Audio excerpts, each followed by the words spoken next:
Okay, boys and girls, so we're back. Um, Obviously, the setting of Two Bad Ants is outside at the beginning of the book, and we start learning about the characters. We learn about the ants and that they are being sent out by the queen to get food for the colony. And we know that it's the ant's job to do this because in the second paragraph it says she deemed it the most delicious food she had ever tasted. Nothing could make her happier than to have more. And of course, this is because the scout ant had brought her a crystal. And of course, she ate it and she loved it. Now, at this point, at the very beginning of the story, I'm sure a lot of you all were wondering what this crystal was. And of course, we find out shortly. It says, the ants understood they were eager to gather more crystals because the queen was the mother of them all. Her happiness made the whole ant nest a happy place. So at this point, boys and girls, we know that the queen ant is like the mother of the ants and that it's their job to keep her happy. And bringing her the crystals and the food for all the ants makes her very happy.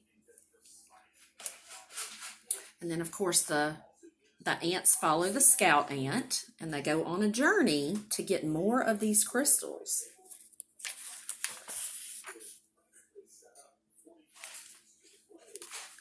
And boys and girls, as I read the story for the first time, my mind was very busy because I was going from the text to the illustrations. And of course, boys and girls, what's happening in the illustration goes right with the text. The author tells us exactly what's happening.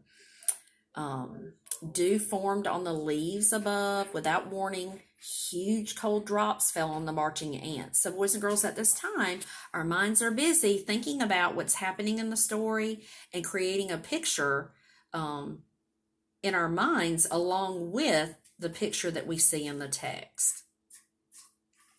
A firefly passed overhead that, for an instant, lit up the woods with a blinding flash of blue-green light. So, boys and girls, we can imagine what it looks like. And, of course, we can see a little bit of light in the picture. But at this point, a lot of you are probably thinking about how maybe sometimes when you go outside at night, you see fireflies. And so you can make that connection.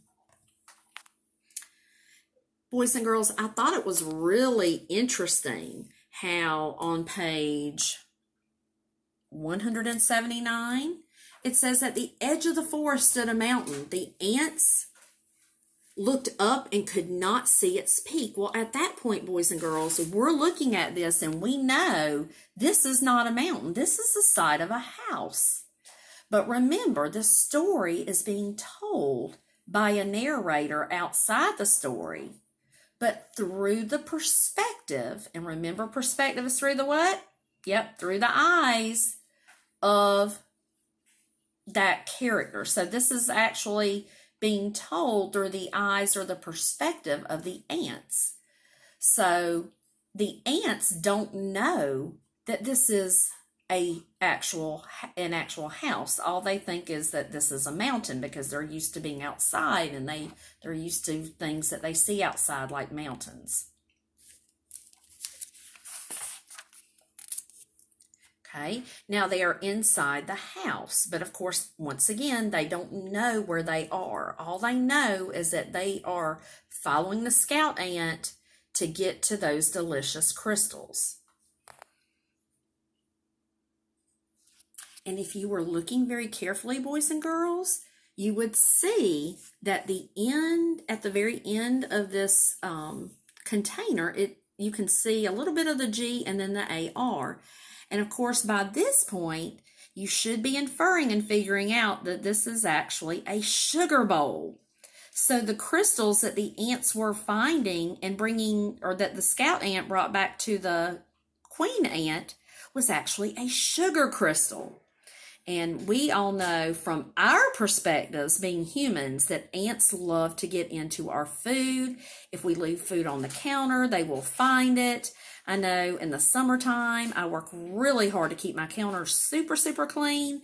But if there is a speck of any little crumb or a sugar on my counter, they will find it. And they are such pests, especially in the spring and the summertime.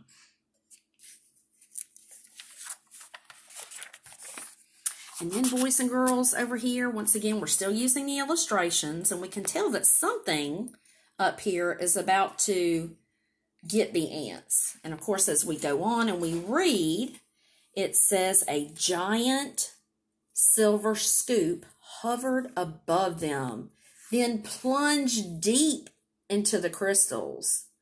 Oh my goodness, at this point, we know that they are about to be shoveled up and scooped into something. Okay, and then over here, it talks about the hot brown liquid. That's all they know. They don't know what they're actually getting into. They just know it's a hot brown liquid. And of course, at this point, I'm sure you were thinking about, maybe something in your house that your parents put sugar in. That would probably be coffee, right? So we can infer that the sugar was being stirred into coffee.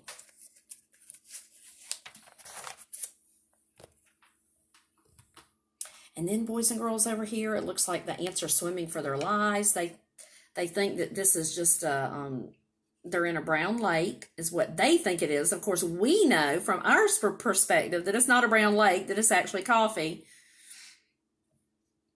But they refer to it as that they were being pulled toward the pitch black hole. And of course, we can look at the illustration and tell that that hole is actually somebody's mouth. Of course, they escape, they get out of the coffee cup, and then they end up crawling into something that is really hot. So we have to use what we know about our kitchen and appliances to figure out what are they going into that they would then be suddenly rocketed upward and fly through the air when it comes up or when it pops up. And of course, boys and girls, we have clues up here, like the strange red glow, the temperature rising. So we can use all these clues to figure out that they must be in a toaster. And of course, we can tell that this is some type of a muffin or kind of like a waffle, some type of bread here that somebody must be toasting for breakfast. Obviously, they're eating breakfast this morning time, and they've got the hot brown liquid, which would be coffee, and then some type of a breakfast item in the toaster. And then, boys and girls, they end up on the kitchen faucet, and they fall into the down here below the faucet. The water plunges them right down into the sink, and then they land. It says they land on half-eaten fruit and other soggy things. So they end up in the midst of some food. Suddenly the air was filled with loud, frightening sounds. The chamber began to spin. Now, some of you may have a garbage disposal in your house, and some of you may not. If you don't have one, a garbage disposal is a container below the sink that you can push food into, like food scraps, old pieces of fruit, leftovers from dinner. You can shove them down in there, and if you turn on the faucet and you turn on your garbage disposal, it spins. It's like a sharp, kind of like sharp knives that spin around really fast like a fan blade, and it chops up all the food in the sink. And so that's what they're talking about when they say that the ants were caught in a whirling storm of shredded food and stinging rain. Then, just as quickly as it had started, the noise and spinning stopped. Bruised and dizzy, the ants climbed out of the chamber. So once again, they're able to escape.